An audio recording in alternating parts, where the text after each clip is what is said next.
Hey everybody, come on in. Welcome, welcome. Happy Tuesday, you guys. Good to see you. Welcome to another episode of Let's Stay Together. I have an awesome guest here with me today. I am so excited to have on Dominic Sherwood today. He's awesome. Hey everyone. Let me see if he is in the chat. All right, grabbing him right now. Hang tight. Hey Andy. Hey guys.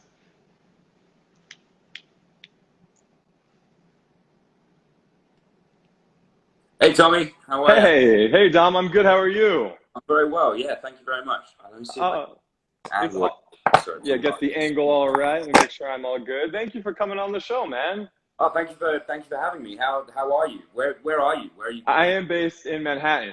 Manhattan, lovely. Yes. Crazy. There, are you good? Are you happy? Safe? Healthy? We're all good. We went through some scary times for a few months here, but we're seeing a light at the end of the tunnel, which is great. What about you? You're in LA? Good. Yes, I'm in LA. Yeah. Okay. Scary times still abound here, but all just trying to stay home and stay, like I say, happy and healthy and safe. Yeah, man. I have to have hope that we're going to get through this if we all just kind of do what we have to do, right? Exactly. Yeah. You know, fingers crossed if we keep taking the right precautions and the right measures, then we can stop. Oh, it's not a great start. It's all right. Live TV in 2020. We do what we have to do. Got like a makeshift rig to try and get this angle right, but it's not feeling it. There we go. It's looking good. It's better. Well, thank you again, man. I started this show in March, kind of when COVID began, because I wanted people to come on every week and hear from people they admire for some joy and inspiration and hope. And you are somebody who inspires many. So thank you for being here. Oh, thank you for having me. Thank you for doing this show and spreading joy and love and hope. That's great. Of course, man. And guys, I see you're super excited to be chatting with Dominic today. So if you have any questions, leave them in the comment section, and I will ask a few as the interview progresses. So I'll keep my eye on them. And if you're ready, man, I have a lot to get to. Let's dive in. Let's go. I'm ready. I'm gonna Cool. retry this my little makeshift rig here. There we go. That seems so far. That seems to be holding. That looks good. It's physics, is what it is. Yeah. We're all trying to figure it out. So, Dom, I'm going to take it back for a minute. I'm going to bring you back. And I would love to know, do you remember the moment when you were like, all right, acting is 100% what I'm meant to do? And what attracted you to wanting to become an actor? It's just an attention seeker. I'm a massive attention seeker. That's probably like being the center of attention. Honestly, there probably is some truth to that. Like I always was like the loud, like brash kid. I think one of my teachers once, like on my school report, said the best analogy for Dom is that if everyone was sat at their table, Dom would be standing on it. I don't remember if that was a literal thing that I did or if that was just a metaphor for how I behaved. But I was very young when I knew I wanted to be an actor. It was before school. It was before anything really, like 5, 6 years old. I knew that performing was my future and what I wanted to do, and I just sort of pursued that with the blinders on throughout my life. Well, many people are happy you did. You've had such a successful career from TV to movies to, of course, people are mentioning Taylor Swift's video style, yeah, which was awesome, and a dream to so many alone. But me included, absolutely a dream for me too. Yeah, man, you've done so much. And, I think it's through playing Jace in Shadowhunters that kind of really catapulted you to this level of fandom for so many. Shadowhunters means so much to so many people. So how did that opportunity for you come up? And what was that audition process like? So it was, interestingly, sort of this catapulting theory, like each sort of step, like took me a little closer, did little bits in the UK, and that got me to a slightly bigger agent, and then they got me some decent stuff.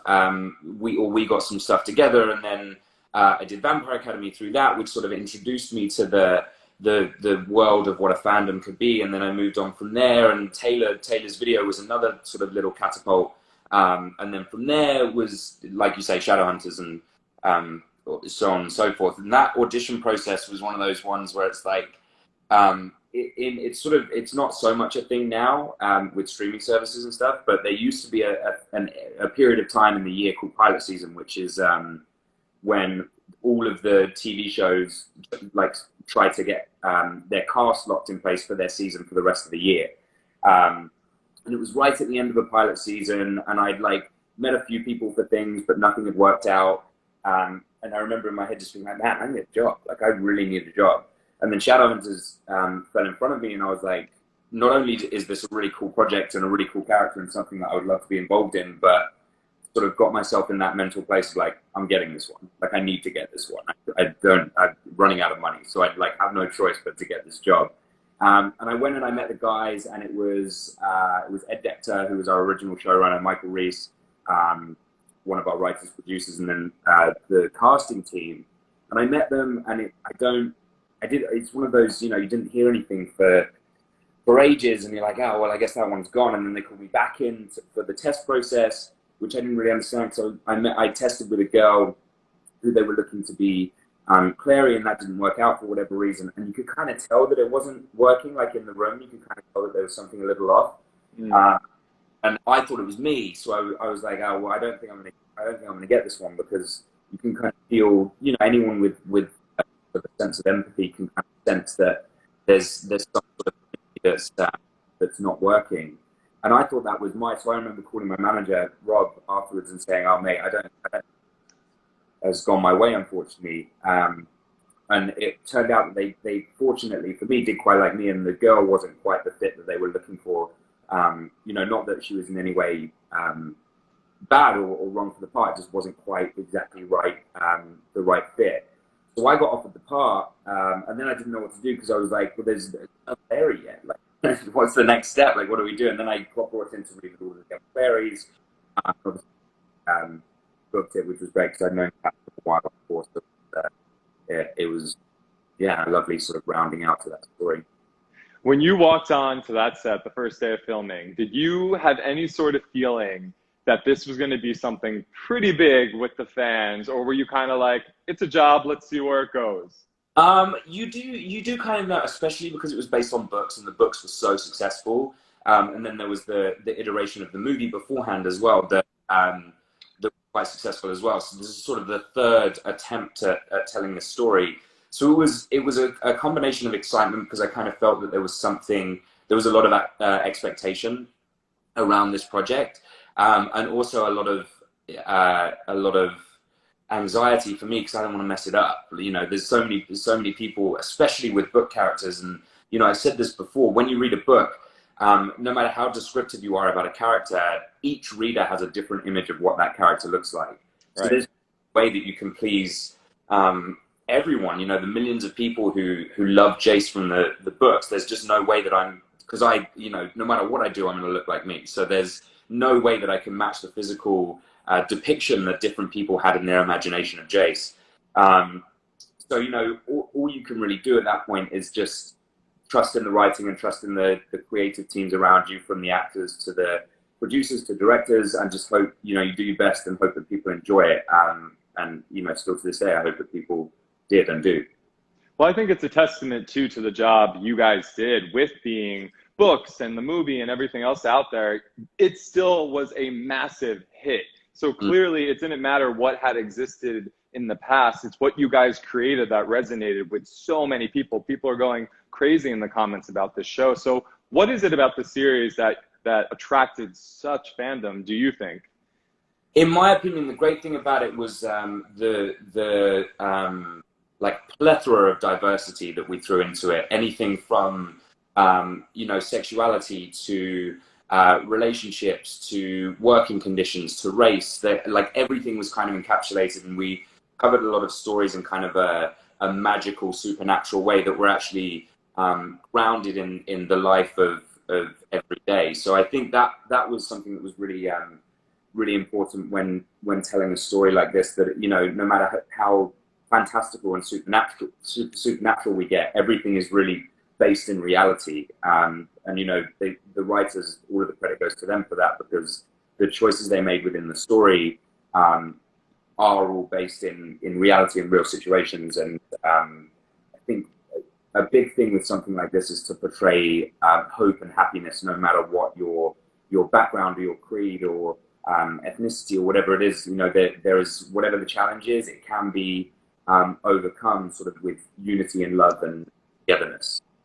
And I would imagine you must have a lot of great memories from that show. But does anything in particular really stand out to you when you look back at your time there?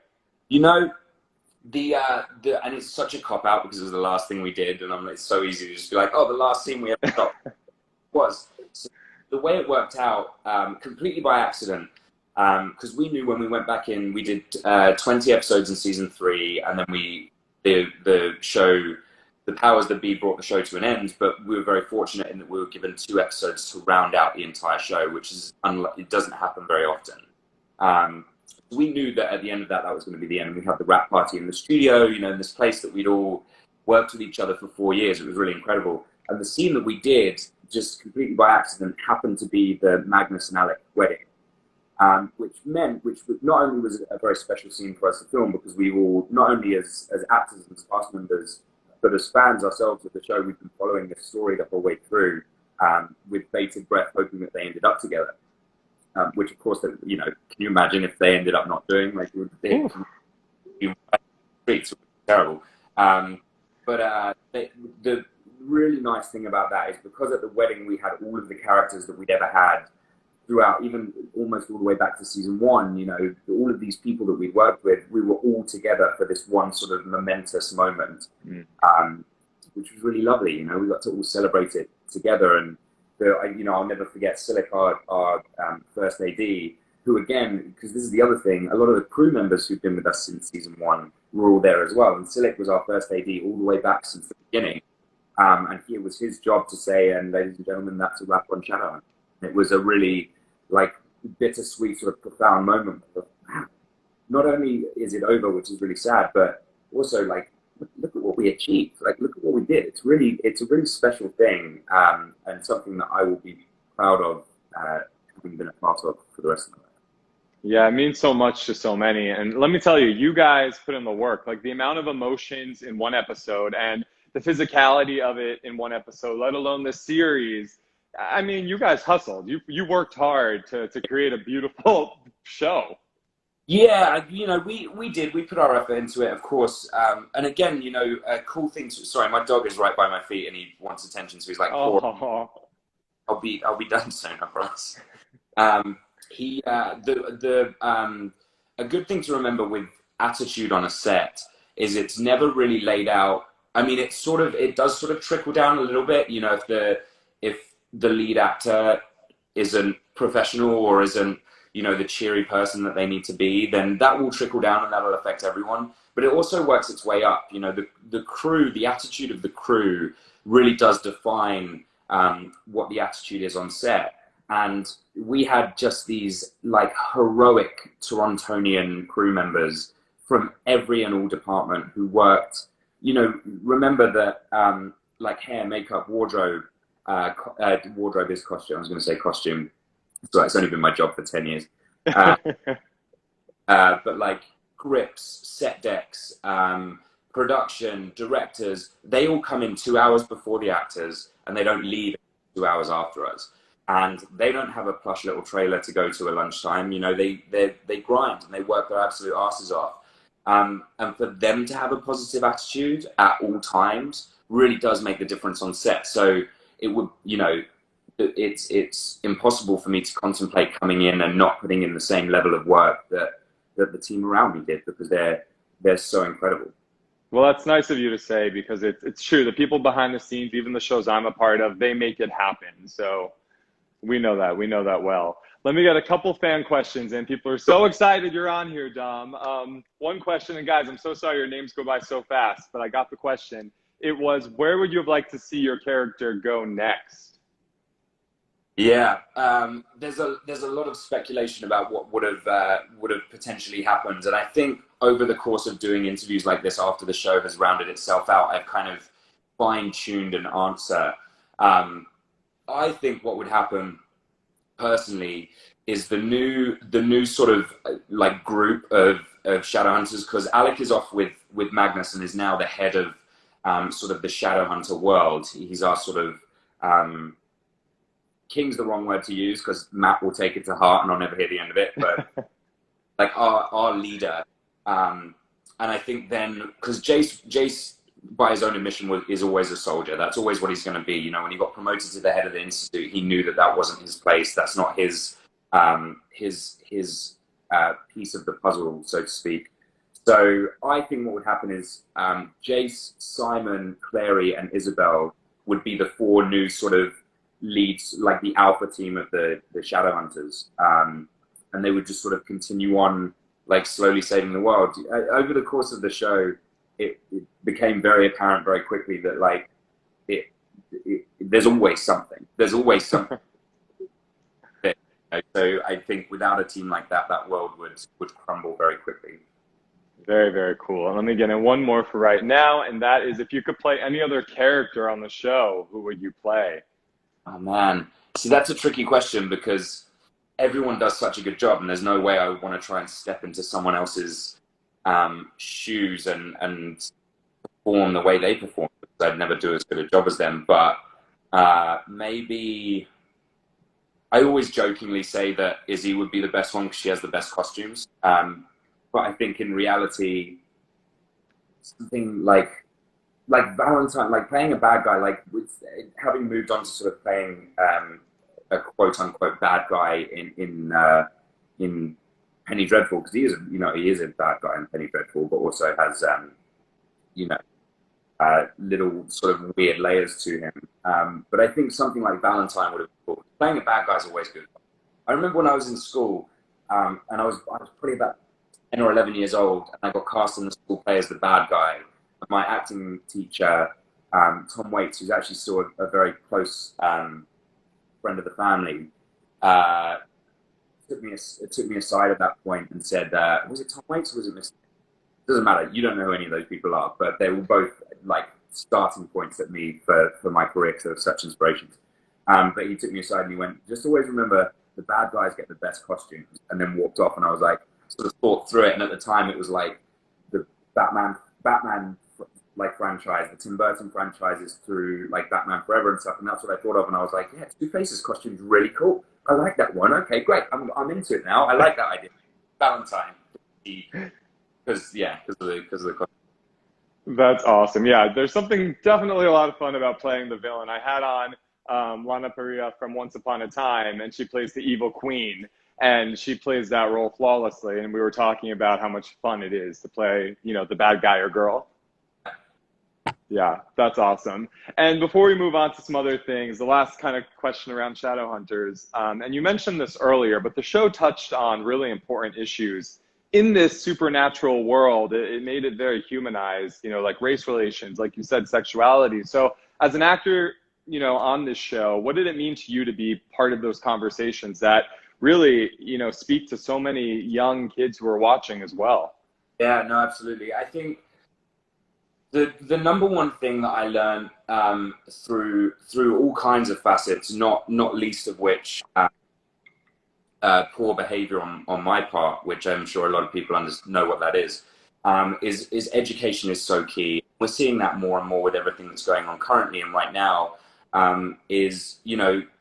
Not knowing about something isn't necessarily ignorance. It's a chance for you to better yourself with the knowledge of a group of people or persons that you haven't had that direct experience of. There are many experiences that we covered in Shadowhunters that I didn't go through as a child. So it's a chance for you as a person to educate yourself and then be this sort of like positive driving force in change. And I think that's what Shadowhunters tried to do so beautifully, is not only learn about the cultures around them, because we even had conversations that come down to sort of the nitty gritty of like Judaism and understanding why Simon wasn't allowed to do certain things, or like understanding why a tattoo was so important to Simon, why that was such a hot point for Simon because of his grandmother in the camps who was tattooed with a number, and it has that connection. So, even just these things that a lot of people would just think, look, it's just a tattoo, don't worry about it. And then you have to learn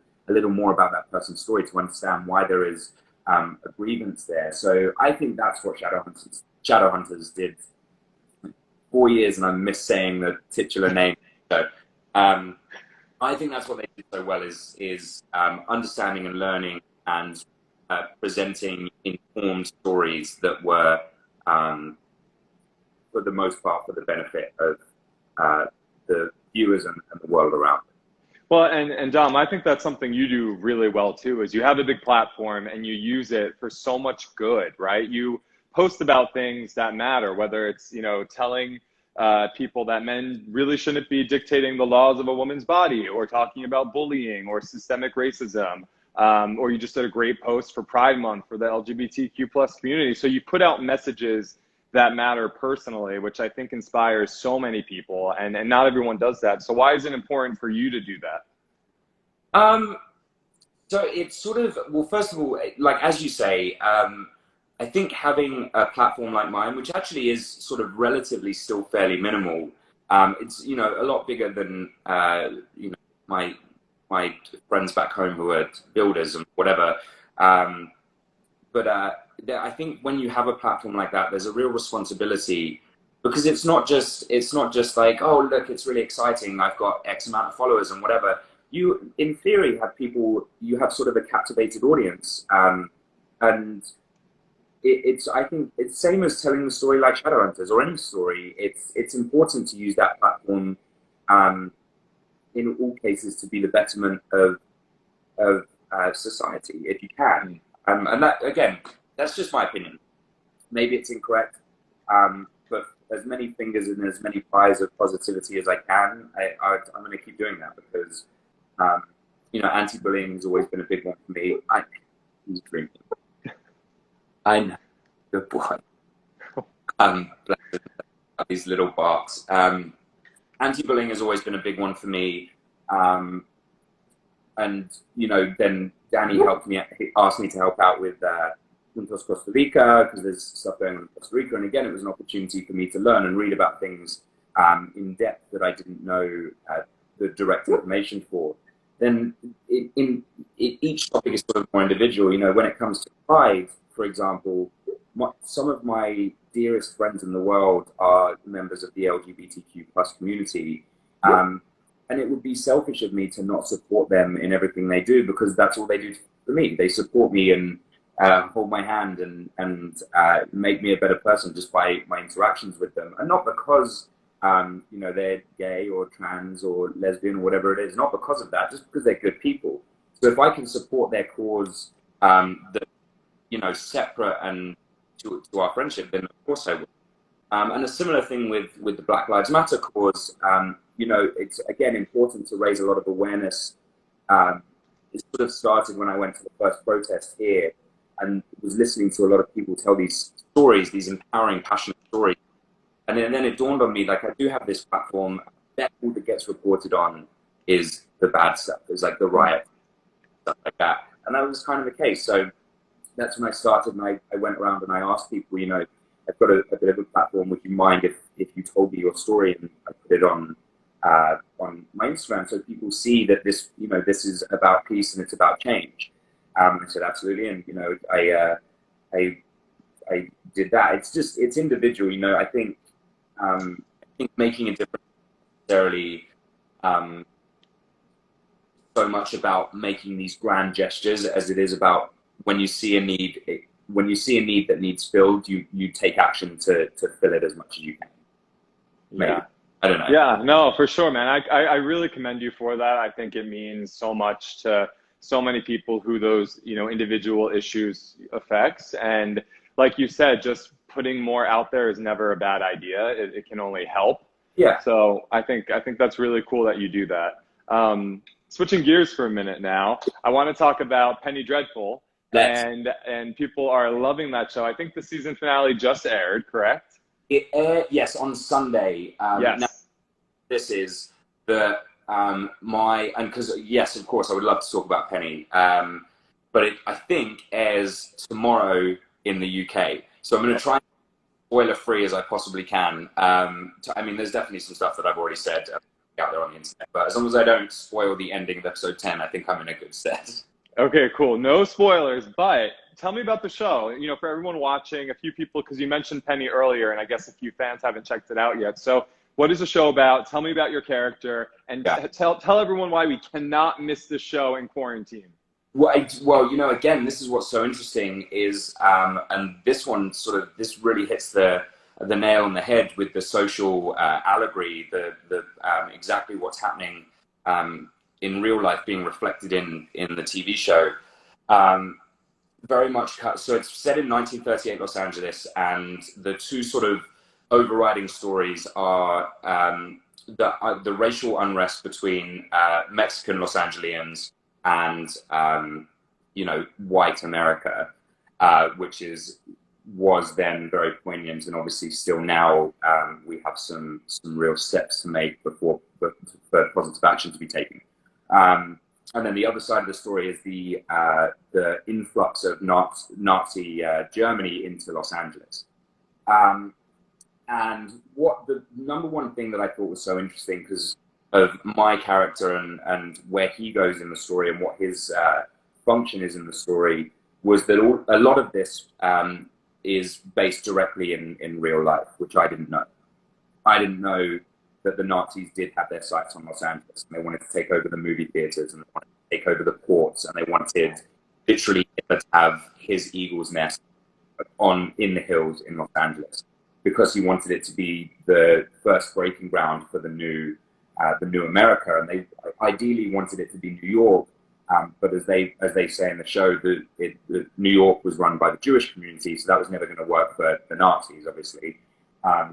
They set their sights on Los Angeles, thinking that they could spread across America, and obviously that wasn't the case. But interestingly to me, when I was doing my research, I was sort of reading it, and they sent us an amazing, 100-page booklet of research after I'd done a lot of mine. I was reading through a lot of it, and I was like, is this like concept art? Is this concept work? And it's real file footage of like Nazi sympathizers marching up and down Hollywood Boulevard. And it's just so blowing that was the case, but it was. And I think one of the key things that I thought was so interesting about doing this show and why I was so excited to do it is because politically it's so aligned with everything that's going on right now, but set 60 years in the past, and I thought that was really fascinating. Wow. Yeah, no, and a lot of people are commenting saying they loved it. They finished the finale. They think it's a great show. And now you did this show pretty soon after you wrapped Shadowhunters, right? Like there wasn't a ton of downtime? There was a little. So after I finished Shadowhunters, and again, this is something I've said a little bit, it was really important for me that I took like a very different fork in my career. Because there was some options for shows that were kind of similar, or within sort of a similar world. And for me, it was really important that I strayed away from that. And I, not only character-wise, but also storytelling-wise, that I did something that was very different, not only to what I'd done recently, but what I'd done ever. So I intentionally took about 3 months off, and then spent the next 3 months actually looking for something that filled all of those sort of bullet points. And then Penny Dreadful came up, and I read about the character, and I read about the story. Not only that, but the opportunity to work with John Logan. And at the time, the only people at the casting time, the only people who had been cast was Nathan Lane, Natalie Dormer, and Danny Zavato. And it's just a no-brainer at that point. Nathan Lane is royalty in the acting world. Natalie Dormer, fast becoming the same, and Danny as well. But I'd actually seen some of Danny's work and seen how fantastic he was. And again, it was a real thrill to potentially be able to work with him. So that was sort of the plan. So it ended up being about 6 months off. Half was on purpose and half was not on purpose. Yeah, well, a lot of people are thrilled you found the project. They're going crazy over it. It's a Showtime show, and a few questions asking if they've missed it, can they stream it?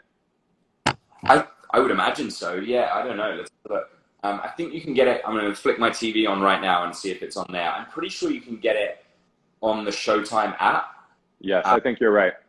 Yes, there it is. Yes, so you can get it on the Showtime app. I know that. And then tomorrow in the UK, it is being released on Sky, which most people won't know. But if you're from the UK, no explanation there. And a lot of people asking if they'll have more. They want more of that show. I do too. I know, I do too. So fingers crossed. Unfortunately, we don't know anything at the moment. If I did, I probably wouldn't be allowed to tell you anyway because it would. We genuinely don't know anything yet. Hopefully, in the coming months, we'll find out something, something positive. But Right. I'm holding my breath as much as everyone else. All right, we're sending good vibes your way about that. Come on, it's gonna happen. And Dom, I'm always so impressed. You just immerse yourself in your characters. Like you go full force. It's you can tell you're just fully committed to who you're playing, especially in a show like this right now. So for you, what do you like or enjoy exploring about getting to play these different types of characters? I think it's sort of like my answer is sort of in the question. I think one of the reasons that I became an actor and why I enjoy doing this is because I do have this like plethora of different people to explore and to delve into, and I think that's what I find so interesting. But then, sort of conversely, on the other side of that, like Jace, I really tried to throw myself into as much as possible. Kurt, a little less so, because there are some things that he believes that I don't believe, without giving away his sort of profession in the show. But I obviously don't feel that way. So there, there are times where you do have to align yourself with, this is what he's doing for this reason, and there's a part of you that has to kind of almost empathize with that and feel it. Otherwise, it's tricky because you're just kind of saying words and there's no like emotional passion behind them. Right. But then, very, very important that you take yourself out of that sensation. And I guess the same could be said for some of the darker stuff that Jace did throughout Shadowhunters. He did some pretty evil stuff throughout the show when he was possessed and so on and so forth. And it's very important to take yourself away from that stuff because it is emotionally quite I guess it's quite hard on your soul. Maybe it's quite harrowing to go through that sort of stuff and actually be the perpetrator of that sort of stuff, especially especially in Penny Dreadful, the murder and killing, and then the lack of emotion connected to those killing, like it's just sort of another day of doing anything. That's really hard work and quite hard to detach yourself from. But I'm very lucky that I have the dog and the cat here, and I can come home, cuddle them, and play with them. And everything's sort of back to normal and happy and smiley. That's the best kind of way to unwind, right? Animal therapy. That's right. I love that. And before I let you go, I'm going to get in two more quick fan questions. One being, and I've seen this pop up like crazy, Taylor Swift, how was it working with her? So Taylor is the most incredible woman. She has built an empire on like songbird level music, but also, you don't kind of get to that level without a scratch on you media wise, without actually being a really nice person. And she really is. This came about because we'd met through my ex, like very briefly at Disney once. And then out of the blue, she texted me and was like, "Hey, would you ever think about being in a music video?" And I was like, maybe. Like, I just finished a film, so I wasn't working, but I was a bit like, yeah, it would depend who it's for. And she said, "Oh, it'd be for me." And I went, "Yeah, okay, I'll do it." But she was the most supportive. Like, I was nervous. Taylor Swift, I was nervous.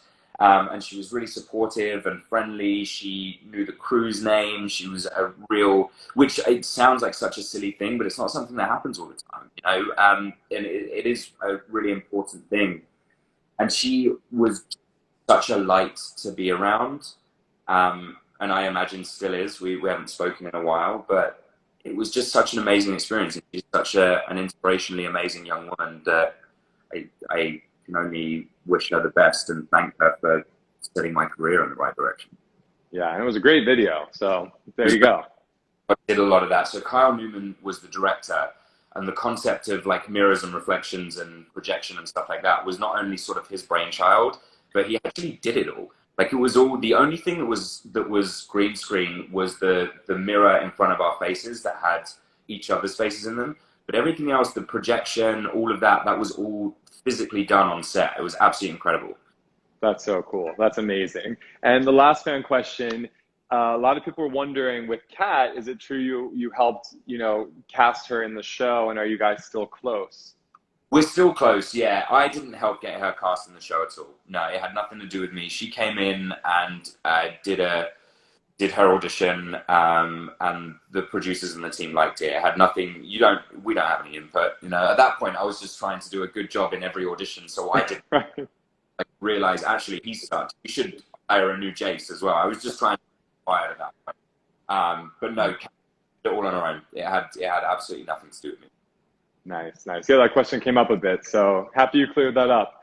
And Yeah. my last question for you is, you know, you are a voice of hope for so many. I don't know if you've been able to see it, but a lot of people in the comments have been saying today how much your messages really have helped them during different points of their lives. Right. And I think that, you know, we live in this culture now that I like to call the comparison world, and everyone's constantly comparing themselves to what they see on social media or a highlight reel or the person who's doing X, Y, and Z and they're not. And I think it's gotten worse and worse. Like I hear people in their young 20s complaining about not achieving their wildest dreams, and you know, I try to tell them, take a minute, you'll get there. So for you, for all your fans watching, what advice do you have for them about coming into their own, both personally and professionally?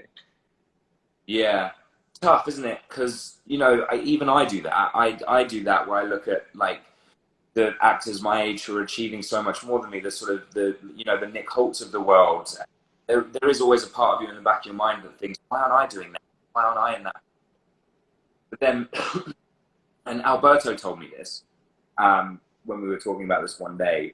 He said, you know, you sort of forget that there are people who were in my position maybe 10 years ago who are now potentially looking at me like that, which is really amazing. And it's just the different people in the different stages are a testament to exactly what you were saying, that it's your journey and you can still look up to the top of the mountain, but you're the one who has to walk your way up there. You know, you find what it is that you want, and you can have your goals, you can be aspiring of whoever it is, if it is someone, but you absolutely cannot let that be a negative thing. It has to be in your mind a positive thing. It has to be a goal, and it is an achievable goal. You know, people like you and I are a testament to that. We found something that we enjoyed doing, and we made it happen. And you know, I think that's the really important thing. And it's again something that comes up. A question I get asked a lot is how do you deal with the rejection of auditions and this, that, and the other? And you got to remember that you've still got your goal there, and it's just another little hurdle that you've got to hop over because the finish line is there and it is within reach. And you should see everything around you not as negative things, but as positive things, little like challenges, the next step up the mountain. And I think that's the best way to look at it, and it's how I try to look at it. Because you're right, you know, otherwise, the way the world is right now, it can absolutely eat you alive. And I think if you let things overwhelm you in that way, then that's exactly what they'll do. You'll drown in your own thoughts of negativity. So look at them as a positive thing. Look at them as a good challenge. And when you beat it, not only have you not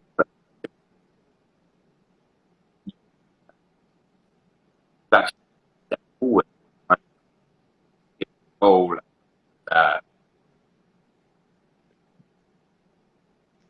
100%. I could not agree with you more. That's advice we all needed to hear.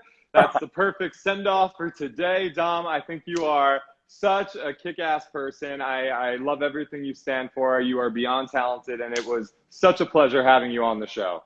Tommy, it was an absolute pleasure to virtually meet you. Hopefully one day we'll meet in person. We can do one of these again in person. That would be lovely. But yeah, thank you for taking the time and listening to my ramblings.